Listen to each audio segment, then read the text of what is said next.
ইচ্ছা করে লাগাইছে, এটা লেখা আছে।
রাজ্যের সাংসদ যিনি হাসপাতালে অস্বীকার করেছেন, এই বিষয়ে আপনি কি বলবেন? এই সম্পর্কে আমার পক্ষে কিছু মন্তব্য করা তো ঠিক না।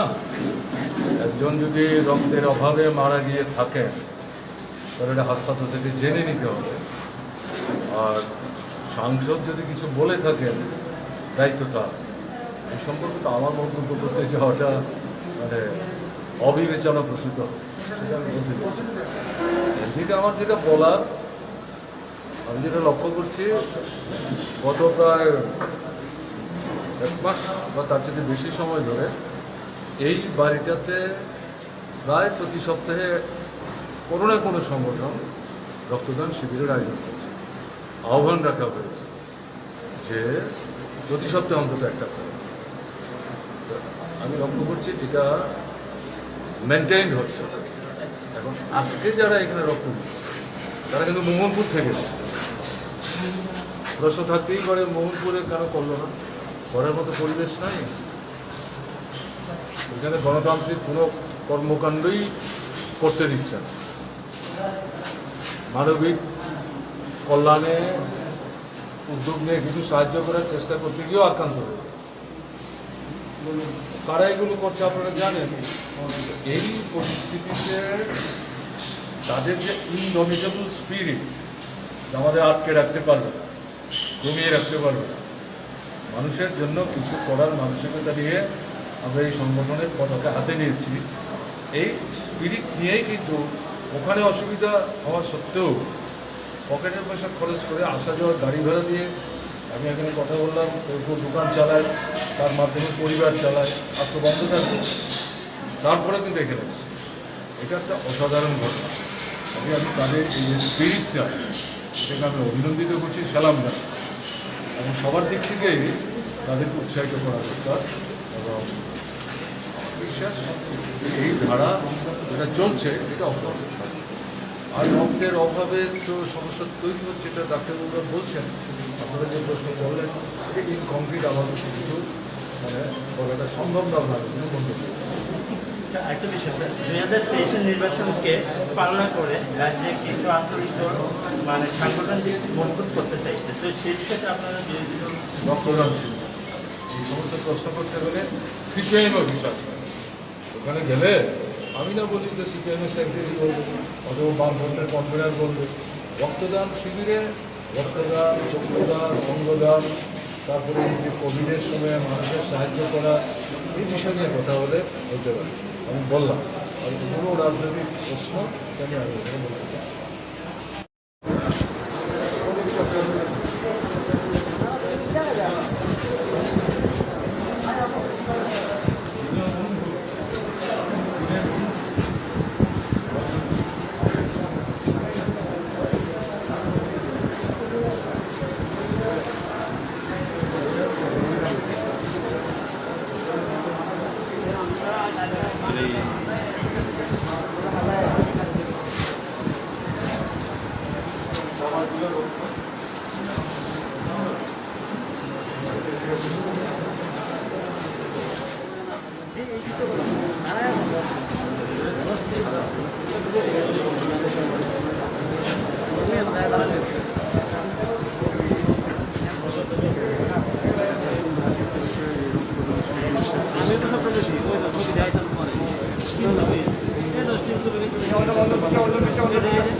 এদিকে এদিকে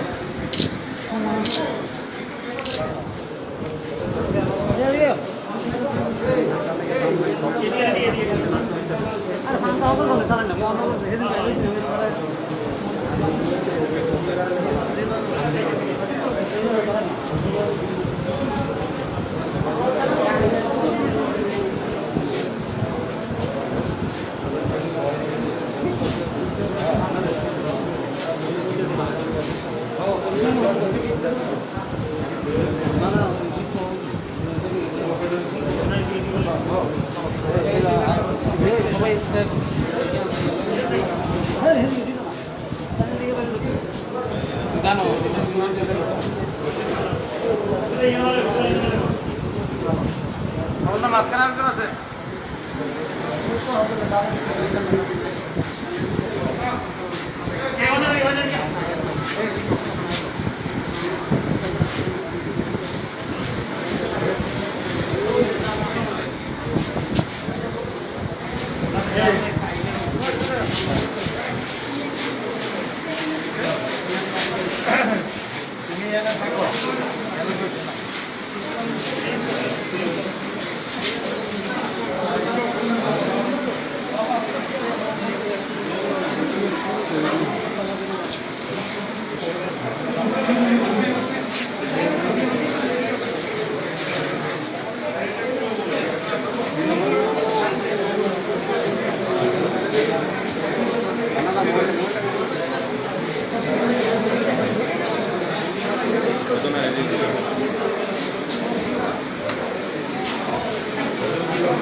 যারা রক্ত দিতে এসছেন, রক্ত দিয়েছেন বা দেওয়ার জন্য অপেক্ষা করছেন, তাদের সবাইকে আমি শুভেচ্ছা জানাচ্ছি, ধন্যবাদ জানাচ্ছি, তাদের সুস্বাস্থ্য কামনা করছি। আমি যেটা লক্ষ্য করলাম, এই এলাকার বন্ধুরা এটার আয়োজন করেছেন, সাধারণের মধ্যে একটা ভালো উৎসাহ লক্ষ্য করা অনেকদিন পর চেষ্টা করে এই এলাকার যুবকদেরকে সংগঠিত করে তারা এটা করলেন।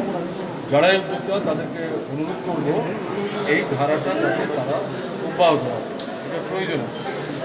এখন আমাদের এই সাংবাদিক বন্ধু তিনি পুরনো সাংবাদিক, তাকে আমি প্রায় গত 15-20 বছর যাবত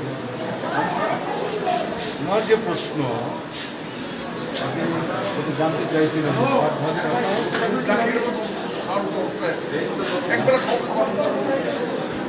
আপনি আমাকে যে প্রশ্নটা করেছেন এটা মনে করবেন না যে শুধু ত্রিপুরাতেই সারা দেশেই কিন্তু আপনি যদি লক্ষ্য করে থাকেন তাহলে নিশ্চয়ই দেখে থাকবেন। সবার জন্যই বলছি, সারা দেশেই কোভিডের প্রথম আক্রমণের পর থেকেই বিশেষ করে যখন লকডাউন তখন থেকে বিজেপি দল ছাড়া প্রায় সমস্ত রাজনৈতিক দল, যদিও বামপন্থীরা প্রথম এই প্রসঙ্গটা উত্থাপন করেছিলেন এবং পরবর্তী সময়ে বাকি সমস্ত রাজনৈতিক দল সহমত পোষণ করে যেটা বলবার চেষ্টা করেছেন, লকডাউন হয়ে গেল, ব্যবসা বাণিজ্য বন্ধ, মাঠে ময়দানে কাজ নয়, যারা সরকারি কর্মচারী এই কেন্দ্র কি রাজ্য বা কোনো কর্পোরেট সেক্টরে কাজ তারা মাসের শেষে বেতন পায়, কিন্তু বিরাট অংশের মানুষ তাদের এরকম কোনো নিশ্চিত আয় নেই। এবং আমরা হিসেব করে দেখা গেছে এরকম মানুষের সংখ্যা প্রায় 49 থেকে 50 50 কোটি, তাদের বড় অংশ পরিযায়ী শ্রমিক। এই পরিস্থিতিতে তারা বাঁচবে কি করে? তাদেরকে বাঁচাতে গেলে পর মাথা পিছু মাসে অন্তত 10 কেজি হয় চাল অথবা গমের ব্যবস্থা করতে হবে। সবাই তো ভাত খান না। দ্বিতীয়ত তাদেরকে হাতে একটা লিকুইড ফান্ডের ব্যবস্থা করতে হবে। সেটা হচ্ছে পরিবার পিছু 7,500 টাকা। এবং এটাও বলা হয়েছে দাবি করে, যারা ইনকাম ট্যাক্স দেন না বা দিতে হয় না এই নেটের বাইরে, তাদের জন্য এই কথাটা বলা হয়েছে। এটা না হলে পর এই মানুষগুলো বাঁচবে। এবং কোভিড রোগের চিকিৎসা করতে গিয়ে, যদিও এখনো চূড়ান্ত সত্যি বেরোয়নি, অফকোর্স বাইশটায় ভ্যাকসিন বেরিয়েছে, তাতে প্রথম থেকেই ডাক্তারবাবুরা, স্বাস্থ্য বিজ্ঞানী যারা, তারা একটা কথা বলছেন যে দেহের অভ্যন্তর থেকে প্রতিরোধী ক্ষমতা তৈরি করতে গেলে পর তার ভালো খাবারের দরকার। তাহলে এই যে প্রশ্নটা আসলো, এর সঙ্গে এটা যুক্ত করেই বলা হয়, তাই যদি হয় তাহলে আয় না থাকলে কী করে সে জিনিসপত্র কিনে খাবে? সরকারের এই সময় দায়িত্ব হচ্ছে অপ্রয়োজনীয় খরচ বন্ধ করে, যে খরচগুলো এখন না করলে চলে এগুলোকে পেছন দিকে ফেলে দেবে। বাজেটে যে টাকা ধরা আছে তার থেকে টাকাটা বের করে এনে সরকার এই মানুষদের বাঁচাবার জন্য এখন কত লক্ষ কোটি টাকা লাগবে এটা সরকার উল্লেখ করবে। সরকার তো জনগণের জন্য। এবং লক্ষ্য করলে দেখা যাবে যারা এই সাফার করছে এরকম অংশের মানুষকেই ভুলিয়ে ভালিয়ে নানা ধরনের প্রলোভন দিয়ে ভোটের সময় এটা দেবো সেটা দেবো বলে তাদের থেকে ভোট নিয়েই কিন্তু সরকার তৈরি করে। তো এটা বড় কথা না, বড় কথা এই মানুষগুলো তো দেশে, সরকারটাও কিন্তু দেশে। সরকার হচ্ছে অভিভাবক, মাথার উপর ছাতার মতো। যদি এই পরিবারগুলোকে এই সময় সাহায্য করার ক্ষেত্রে যদি সরকার এগিয়ে না, কে তাদের সাহায্য? এই বন্ধুকে প্রশ্ন করলেন, মিলিয়ে বললাম ত্রিপুরার পরিস্থিতি আরও খারাপ। জায়গার কাজ নাই, যা কাজ হয় মজুরি ঠিক মতো পায় না, যা মজুরি দেয় শাসক দলের লোকরা তার উপর থাবা পাতে, অর্ধেক টাকা নিয়ে যায় জোর করে। প্রতিবাদ করলে ধমক দিয়ে বলে এরপরে আসতে কিন্তু কাজ দেবে। নগরের তো কোনো কাজই নাই। আর সরকারের যে বিভিন্ন উন্নয়নমূলক দপ্তর, রাস্তাঘাট, জল, কল, বিদ্যুৎ, সেচ, এমন না এই যে কাজগুলোর জন্য যে নানা দপ্তর আছে, কৃষি, স্বাস্থ্য, উপজাতি কল্যাণ, এগুলো কোনো কাজকর্ম নাই তো। শুধু যে রেগার কাজ অথবা টুয়েপের কাজের মধ্য দিয়ে মানুষ বামফ্রন্ট সরকার থাকার সময় বেঁচে থাকতেন, ওখানে কিন্তু তা না। এর পাশাপাশি এই যে দপ্তরগুলির কথা বললাম, এই দপ্তরগুলির মাধ্যমে প্রচুর কাজ সৃষ্টি হতো এবং সম্পদও তৈরি হতো। সবটা মিলিয়ে মানুষের সমস্যা বহুলাংশে লাঘব করা সম্ভব হচ্ছে। গ্রাম থেকে আরম্ভ করে শহরে এখন তো এগুলো সব বন্ধ।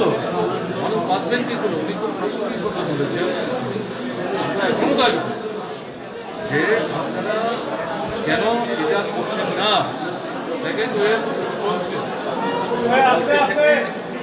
খবর আসছে থার্ড ওয়েভ আগামী 6 থেকে 7 সপ্তাহের মধ্যে ঝাঁপিয়ে পড়বে এবং এটা কী চেহারা নেবে কেউ বলতে পারছে না।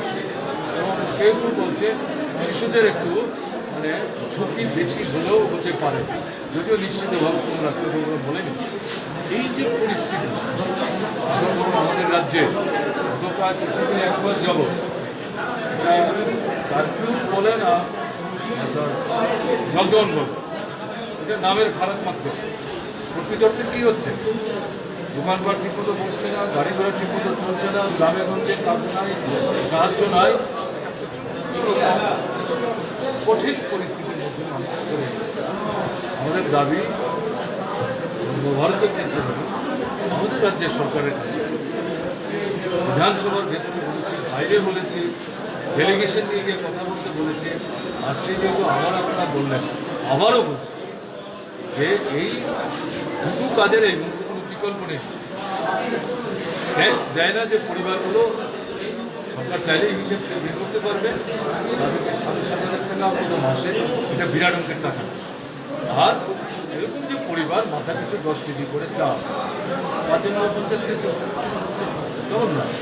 তাহলে এটা যদি দেওয়া যায়, এটা পরিস্থিতি এখন যা দেখছি হার্ড ওয়েভ যেভাবে আসবে বলে মনে হচ্ছে, অন্তত আগামী 6 মাস চালু হবে।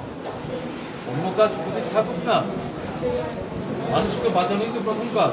এটা যদি ঠিক মতো গভর্নমেন্ট করে, মানুষ দুহাত তুলে সরকারকেই কিন্তু অভিনন্দিত করবে, আশীর্বাদ করবে। কেন যেটা করছে না বুঝতে পারছি না। এই কারণেই মানুষের মধ্যে খুব তৈরি হচ্ছে, বলছে এই সরকার অমানবিক, এটা মানুষের স্বার্থের পরিপন্থী ভূমিকা নিচ্ছে। একদিকে সন্ত্রাস, আরেকদিকে অধিক মিছিল মিটিং আন্দোলন দাবি দেওয়া, এগুলো করতে গেলে আক্রান্ত হয়, রক্তদান শিবির করতে গিয়ে আক্রান্ত। এই যে আপনাদের এখানে আসার আগে আমি যুব ভবন, ছাত্র ভবনে আরেকটা রক্তদান শিবিরে অংশগ্রহণ করে আসছি। তারা মোহনপুর মহকুমা থেকে। আমি জিজ্ঞাসা করলাম কেন, ওরা ওখানে তো করতে পারছি না, ব্যাগ খোলা যায় না, পোস্টার লাগানো যায় না, ডেপুটেশন দেওয়া যায় না, প্রতিবাদ করা যায় না, রেশনিংয়ে কোনো জিনিস পাওয়া যাচ্ছে না, জিজ্ঞেস করা যায় না, বললেই আক্রান্ত হবে। এই পরিস্থিতিতে এখন তারা স্যানিটাইজেশনের কাজ করছে, তারপরে এই মাস্ক দেওয়ার চেষ্টা করছে। একেবারে নিশ্চিত পরিবার, এদেরকেও মানুষ থেকে চাঁদা টাদা নিয়ে সাহায্য করছে, এরা আক্রান্ত হয়ে যাচ্ছে। এখন এখানে তারা রক্ত দিতে এসছে। আমি জিজ্ঞেস করলাম আপনারা তো আসলেন ভাড়া করতে, বলছে আসা যাওয়ার প্রায় 100 টাকা হবে না। আর সিমনার থেকেও কেউ কেউ এসছে, বলছে এখানে আর এর মধ্যে আমি যাদের পেলাম তারা শুরু করতে একটু দেরি হয়েছে। একজন্য দুজনকে পেলাম, সে আবার ছোট্ট দোকান চালায়। আজকে কী হবে? আজকে দোকান বন্ধ, দোকান বন্ধ, রোজগার বন্ধ, তারপরে পকেট থেকে পয়সা দিয়ে দুধে রক্ত দেওয়ার জন্য আজকে সব কিছু শেষ হয়ে যায়নি, এটা বুঝতে হবে। এটার উপর ভরসা করে ভিত্তি করে তো আমাদের এগোতে হবে। বলে সেদিক থেকে যেটা সরকারের দায়িত্ব, সবচেয়ে কিন্তু দায়িত্ব জিনিসের দাম বাড়ছে। গত সরকার নির্বাচনের পর এখন পর্যন্ত বোধহয় প্রায় 25 থেকে 29 বার পেট্রোল ডিজেলের দাম বাড়ে। পেট্রোল ডিজেলের দাম বাড়ে মানে সব জিনিসের দাম বাড়ে, তো মানে শ্বাসরুদ্ধ অবস্থা হয়ে যাচ্ছে। এটার বিরুদ্ধে আমরাই প্রতিবাদ করছি। উপরেতে চলছে, আপনারা দেখছেন গতকালকেও সন্ধ্যা ভেদ করে প্রায় 4টা-5টা জায়গায় রয়েছে, আগরতলা হবে আগামী 22 তারিখ, সারা ত্রিপুরাতেই হচ্ছে। আর তো কেউ নাই কথা বলে। আমরা সবার কাছে আবেদন করবো, দলের সীমার ঊর্ধ্বে উঠে এই পরিস্থিতিতে মানুষের সাথে সেখানে দরাজ গলায় যদি সবাই মিলে আমরা কথা বলতে না পারি, তাহলে পরে মানুষকে বাঁচাবার জন্য সরকারকে বাধ্য আমরা কী করে করবো, তার জন্য সবাই ঐক্যবদ্ধভাবে এগিয়ে আসবে। স্যার দেখা যাচ্ছে যে ইলেকশনের পরে বারবার বিভিন্ন প্রচুর অভিযোগ রয়েছে। চিকিৎসা পরিষেবা স্বল্পতা, চিকিৎসা স্বল্পতা, চিকিৎসা পরিষেবা স্বল্পতা দেওয়া হচ্ছে, কিন্তু বিদেশিবা করা হচ্ছে না। এটা একটা বিশৃঙ্খল অবস্থা।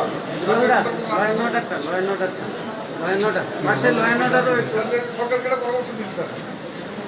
সরকারকে তো ভাই গত 1 বছরের বেশি সময় ধরে পরামর্শ অনুরোধ করছে, কোভিডের চিকিৎসাটা আগরতলা কেন্দ্রিক করে প্রথম জেলাগুলিতে নিয়ে যান, তারপরে দূরতম মহকুমাগুলিতে নিয়ে যান। ডাক্তারের অভাব পূরণ করে, নার্সের অভাব পূরণ করে, স্বাস্থ্যকর্মীর অভাব পূরণ করে, জরুরি ওষুধ সেগুলো হাসপাতালে স্টক করবে। বিভিন্ন যে যন্ত্রপাতি যেগুলো যে পরীক্ষা নিরীক্ষা হয়, এগুলো অনেক হাসপাতালে অফিসে হয়ে পড়ে আছে, নষ্ট হয়ে যাচ্ছে, এগুলো ঠিকঠাক করবে। ফলে এই যে পরামর্শ মানছে না, অথচ তারাই কিন্তু প্রতিশ্রুতি দিয়ে এসেছিলেন ঘরে ঘরে চাকরি যাবে। 3.5 বছর হয়ে গেল, 400-এর উপর ডাক্তার বেকার বসে আছে, 2000-এর উপর নার্স বেকার বসে আছে, কয়েক হাজার স্বাস্থ্যকর্মী বসে আছে। এদের ছাড়া হাসপাতাল চলবে কী করে? এখন আমি দেখলাম আইএনএ ত্রিপুরা শাখার সভাপতি গতকালকে বোধহয় নাম মুর্শিদিন সারা ভারতবর্ষের একটা প্রতিবাদ কর্মসূচিতে অংশগ্রহণ করতে গিয়ে প্রেস মিট করে তিনি বলছেন যে নিয়ম হচ্ছে 10 জন রোগীর জন্য একজন ডাক্তার। ত্রিপুরাতে এটা করতে গেলে পরে তারা যে হিসাব দিলে তাতে কয়েক হাজার ডাক্তার লাগে, মানে 3,000 না 3,500 মতো। তাতে বলছে এখন ত্রিপুরা আছে মাত্র 900। একজন ডাক্তার কতজন রোগী দেবে? ডাক্তার নিজেই তো অসুস্থ হয়ে যাচ্ছে। এই সমস্যা পরিকাঠামো বলতে যেটা বললাম, বোঝা যায় যে বেসিক ফাউন্ডেশন এটা আমরা গ্রাম স্তর পর্যন্ত করে দিই। মেডিকেল কলেজ আমরা করে দিই, নার্স ট্রেনিং ইনস্টিটিউট আমরা করে দিই, প্যারামেডিক মানে যে পড়াশোনা তার ব্যবস্থা করতে হবে। সবই তো রাজ্যের ভেতরে ছেলেরা মেয়েরা অপেক্ষা করছে। এই যে বললাম আগে অন্য কলেজ বন্ধ করে এই জায়গাটা দিচ্ছে না, যেমন দিচ্ছে না খরচ বাড়ছে। অনেক অনেক জায়গায় ডাক্তারবাবু যে ঠিকঠাক বলতে হচ্ছে, এটা ঠিক হচ্ছে না। আমি যারা এটা করছেন তাদের রিয়েলাইজ করুন, ডাক্তার নার্সের সঙ্গে খারাপ ব্যবহার করে মানে এতে রোগীর স্বাস্থ্যের অবস্থার পরিবর্তন করা যায়। তাদের সঙ্গে খারাপ ব্যবহার করা ঠিক না। আমি বিশ্বাস করি না কোনো ডাক্তার যে রোগীকেই দেখেন তাকে সুস্থ করার জন্য শেষ পর্যন্ত চেষ্টা ব্যক্তিকে অপেক্ষা করে সবাই চেষ্টা করে তাদের উপরে নিজের স্যার, আরেকটা বিষয় দেখা যাচ্ছে যে ইলেকশনের পর থেকে বিভিন্ন রাজনৈতিক দলের উপর সংগঠনগুলির উপর রুলিং পার্টির উপরও আক্রমণ হচ্ছে। তাতে কি মনে হয় না, বা নারী নির্যাতন হচ্ছে, তাতে মনে হয় না যে ত্রিপুরার ল অ্যান্ড অর্ডার ঠিক আছে কিনা যদি একটু বলেন। আমরা তো অনেক আগে থেকে বলছি আইনের শাস্তি নাই, আইনটা কোথায় পুলিশই তো আক্রান্ত হচ্ছে তেমন না। ব্ল্যাকের গাড়ি আটকা থেকে ব্ল্যাকারদের গাড়ি চাপা করার পরে পুলিশই তো মারা গেল, কে জানে না। কাজে আপনি বললেন আইন এটা একটা অরাজকতা চলছে, জঙ্গলের শাসন চলছে, বলবার জায়গা নাই, শুনবার লোক নাই। এবং বলা যায় বিভিন্ন এলাকায় যে দলীয় দুর্বৃত্ত বাহিনীর হাতে সব কিছু ছেড়ে দেওয়া হবে। এবং আপনারা সাংবাদিক বন্ধুরা খবর দেখুন, আপনাদের ফেসবুকে সাংবাদিককে বললো এক পায়ে চাপা দিয়ে আরেকটা ধরে টান দিয়ে দেওয়া মেরে সুযোগ করে দিল। এবং এরপরেই তো আক্রান্ত হলো, মাথা কাটলো হাসপাতালে। এটা ঠিক কী বলবেন? জবাব আপনাদের দিতে হবে। আরেকটা কোশ্চেন স্যার, নাকি অন্য দলে যাওয়ার অনেকেরা যোগাযোগ করছে, সিপিএম পার্টি থেকে অন্য দলে যাওয়ার একটা গুঞ্জন করছে যে ছেড়ে চলে যাচ্ছে। জিজ্ঞেস করুন, গৌতম দাসকে জিজ্ঞেস করুন, আমাকে